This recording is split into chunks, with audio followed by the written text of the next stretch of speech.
Hey everyone, and welcome back to another video. And in this video, I'm going to show you how to connect Apple Pay with Whatnot. Now, this video is going to be particularly useful for individuals. Let's say that you want to start using Apple Pay to pay for your Whatnot bids. How do you actually go ahead and connect both of them together? Now, this video is going to be short, sweet, and simple, guys. There's not going to be a lot of steps involved.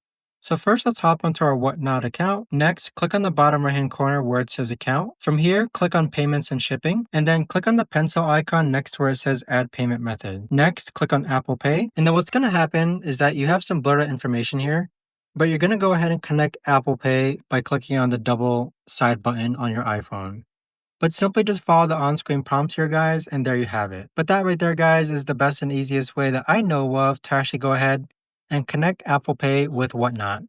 If you guys know of a better, easier way to actually do this, let me know in the comments down below. I would love to know. Thanks so much for watching, everyone, and I'll see you guys all in the next video.